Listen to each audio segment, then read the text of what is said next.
ಮುಂಡ್ರಗಿ ಪಟ್ಟಣದ ಶ್ರೀ ಅಯ್ಯಪ್ಪ ಸ್ವಾಮಿ ಲಕ್ಷ ದೀಪೋತ್ಸವ. ಗದಗ ಜಿಲ್ಲಾ ಮುಂಡ್ರಗಿ ಪಟ್ಟಣದ ಶಬರಿ ನಗರದ ಶ್ರೀ ಅಯ್ಯಪ್ಪ ಸ್ವಾಮಿ ಲಕ್ಷ ದೀಪೋತ್ಸವ ನೆರವೇರಿತು. ಕುಂಭೋತ್ಸವದೊಂದಿಗೆ ಶ್ರೀ ಅಯ್ಯಪ್ಪ ಸ್ವಾಮಿ ಉತ್ಸವ. ದಿವ್ಯ ಸಾನ್ನಿಧ್ಯವನ್ನ ಪರಮ ಪೂಜ್ಯ ಶ್ರೀ ನಾಡೋಜ ಜಗದ್ಗುರು ಡಾಕ್ಟರ್ ಅನ್ನದಾನೇಶ್ವರ ಮಹಾಶಿವಯೋಗಿಗಳವರು ಸಂಸ್ಥಾನಮಠ ಮುಂಡರ್ಗಿ ಮತ್ತು ಪೂಜ್ಯ ಶ್ರೀ ಚನ್ನವೀರ ಮಹಾಸ್ವಾಮಿಗಳು ಜಂಗಮ ಕ್ಷೇತ್ರ ಲಿಂಗನಾಯಕನಹಳ್ಳಿ ವಹಿಸಿದರು.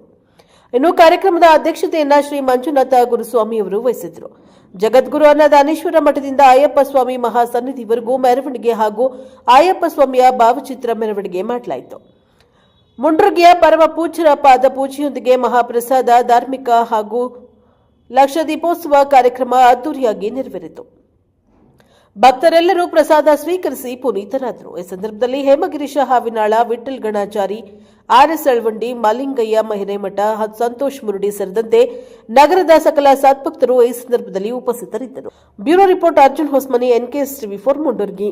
ಅಲ್ಲಿ ನೋಡ್ಲಿಲ್ಲ, ಅಲ್ಲಿ ಏನಾದ್ರೂ ಅಕಸ್ಮಾತ್ ಆಗಿ ಇದ್ದದ್ದು ನಾವು ಕಾಣ್ತೇವೆ ಅಂತ ಹೇಳಿದ್ರ ಮುಂಡ್ರಿಗೆ ಬಂದಾದ್ರೆ ಮಂಜುನಾಥ ಸ್ವಾಮಿ ಕಟ್ಟಿಸಿರ್ತಕ್ಕಂಥ ಶಬರಿಯನ್ನು ನೋಡ್ಬೇಕು. ಎಷ್ಟು ಆನಂದ ಅನಿಸ್ತದೆ ಹೇಳ್ರಿ. ಆದ್ರ 33 ವರ್ಷದನು ಇದನ್ನ ಈ ನಿಟ್ಟಿನಲ್ಲಿ ಎಲ್ಲಾ ರೀತಿಯದನ್ನು ಸಮಾಜದ ಕಳೆಯನ್ನು ತೆಗೆದುಕೊಳ್ಳದ ನಿಪುಣರಾಗಿ ಮನುಷ್ಯನ ಕಳೆಯನ್ನು ತೆಗೆದೋಗದು ಅವರಲ್ಲಿ ಒಳ್ಳೆ ಪ್ರೇಮದ ಬೀಜವನ್ನ ಬಿತ್ತುತ್ತಾ ಬಂದಾರಲ್ಲ ಗುರುಗಳು. ಅವರು ಬಹಳ ಶ್ರಮ ಬಹಳ ಐತೆ ಅವ್ರದ್ದು. ಅದ್ರ ಜೊತೆಗೆ ಅವ್ರು ಮಾಡಿರ್ತಕ್ಕಂಥ ಶ್ರಮಕ್ಕೆ ಎಲ್ಲರೂ ಕೂಡ ಒಂದು ಹೆಣ್ಸಪ್ ಕೊಡೋಣ ಅಂತಕ್ಕಂಥ ಮಾತನ್ನ ನನಗೆ ತಿಳಿಸ್ತಾ ಒಳ್ಳೆ ಕೆಲಸವನ್ನು ಮಾಡ್ತಾ ಇದಾರ ಮಂಜುನಾಥ್ ಗುರುಗಳು.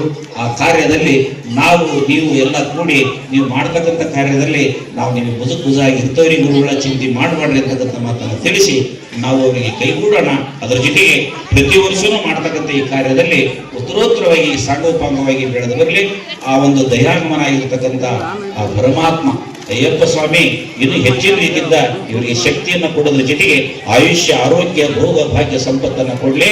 ನೀವೇನು ಅಯ್ಯಪ್ಪ ಸ್ವಾಮಿ ಕರೆ ಬಿಟ್ಟು ಯಾಕೆಂದು ಗುರುಗಳೇನಾಗಿದ್ರಲ್ಲ, ನೀವು ಇವತ್ತು ನೀವು ಆ ಕಾರ್ಯವನ್ನು ಮಾಡ್ತಾ ಇದ್ರಿ ಅಂದ್ರೆ ನಿಮ್ಮ ಜೀವನ ಪರ್ಯಂತರವಾಗಿ ನಿಮ್ಮ ಗುರುಗಳು ಎಷ್ಟು ಕಟ್ಟವಾಗಿ ನಡೆಸಿ ಬಂದರೋ ಆ ದಾರಿಯಲ್ಲಿ ನೀವು ಹೋಗಿದ್ದೆ ಕರೆ ಅಂತಂದ್ರ ನಿಮ್ಮ ಜೀವನ ಸಾರ್ಥ ಆಗ್ತತಿ. ಮತ್ತೆ ಯುವಕರು ಜಾಸ್ತಿ ಮಂದಿ ತಗೊಳ್ರಿ, ಆ ದಾರಿಯಲ್ಲಿ ಅವ್ರನ್ನ ಬಿಡ್ರಿ ಅಂತಕ್ಕಂಥ ಮಾತನ್ನು ತಿಳಿಸಿ ನಿಮ್ಗೆಲ್ಲರಿಗೂ ಶುಭ ಕೋರಿ ನಮ್ಮದರಲ್ಲಿ ವಿರಾಮ ಮಾಡ್ತಾರೆ.